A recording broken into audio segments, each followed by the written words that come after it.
आज पुण्यात अखिल भारतीय विद्यार्थी परिषदेकडून एनईटी म्हणजेच एनईटीच्या विरोधात आंदोलन केलं जातं आणि माझ्या मागे जर पाहिलं तर हे तिरडी आंदोलन इथे सुरू आहे।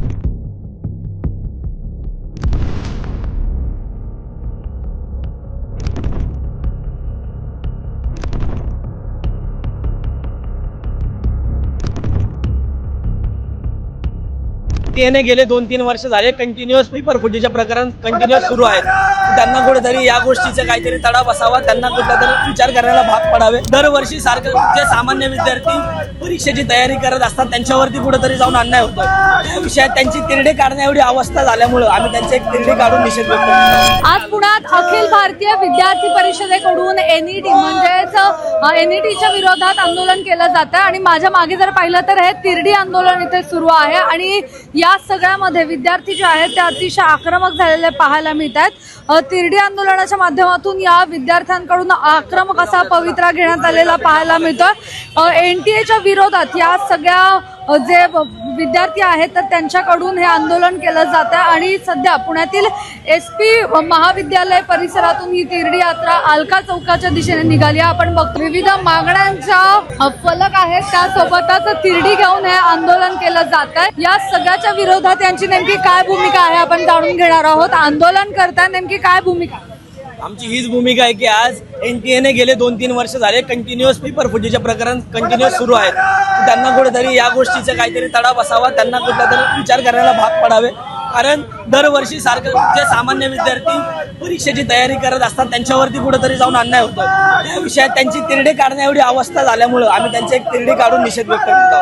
अशा प्रकारचे जेव्हा पेपर फुटी होते, पेपर लीक होतात, तेव्हा मोठ्या प्रमाणात विद्यार्थ्यांचं नुकसान होतं। आता तुम्ही आंदोलन करताय, तिरडी आंदोलन करताय, नेमका काय याचा फरक पडेल? आम्ही आंदोलन करण्यामागचा हेच हेतू आहे की एनटीए प्रशासनाला कुठेतरी जाग यावी, त्यांच्यापर्यंत आमचा आवाज पोचावा आणि त्यांनी उद्या जाऊन अशा प्रकार गैरवर्तन करू नये आणि सरकारने पण त्यांच्या विषयामध्ये कठोरात कठोर कारवाई करावी यासाठी आम्ही निषेध व्यक्त करतो। सुद्धा वारंवार पेपर फुटी होते, दरवर्षी काय ना काय होतं। या माध्यमातून शिक्षणाचं कुठेतरी बाजारीकरण व्हावं, काही कोचिंग क्लासेसचं काही बाजारीकरण व्हावं, त्यांना त्यांचे क्लासेसमध्ये ऍडमिशन व्हावे यासाठी विविध प्रकारे पेपर फुटी करून विद्यार्थ्यांना आधीच पेपर पुरवले जातात। तर आमची अशी मागणी की ह्याच्यामध्ये कठोरात कठोर काहीतरी कारवाई केली जावी आणि ठोस निर्णय घेण्यात यावा।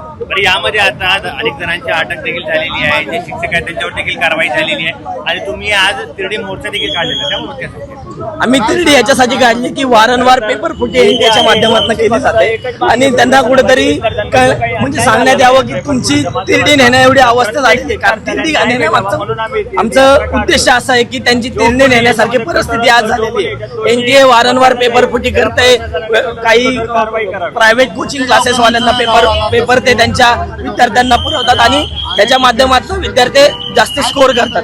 त्यामुळं जे विद्यार्थी प्रामाणिकपणे प्रयत्न करून परीक्षा देतात त्यांच्यावरती कुठेतरी जाऊन अन्याय होतो। त्यामुळं आमचं असं की या एरियामध्ये जास्तीत जास्त नीटचे क्लासेस आहेत आणि इथं जास्त विद्यार्थ्यांची संख्या आहे। त्यामुळे आम्ही या रोडवरनं वर्दळ असते, या रोडमध्ये जास्तीत जास्त लोकांपर्यंत पोहोचावं। पुढची भूमिका काय? आमचं आता असं चालू आहे की आम्ही इथून पुढं त्याचा निषेध व्यक्त करणार आणि ह्याच्यामध्ये पुढे आम्ही सरकारला देखील एक निवेदन देणार आहोत या विषयामध्ये आणि कठोरात कठोर कारवाई करण्यात यावी अशी आमची भूमिका आहे। या सगळ्या प्रकरणासंदर्भात आता अखिल भारतीय विद्यार्थी परिषदेचे कार्यकर्ते आक्रमक झालेले आहेत। मोठ्या संख्येने हे सगळे इथे जमा झालेले आहेत आणि त्यांच्याकडून आंदोलन केलं जातंय। SP कॉलेजपासून ते फर्ग्यूज अलका चौकापर्यंत हे संपूर्ण आंदोलन सुरू असल्याचं पाहायला मिळतं। कॅमेरा पर्सन अजय काकुर्डे सह मी मोना यांपुरे, सिविक मिरर, पुणे।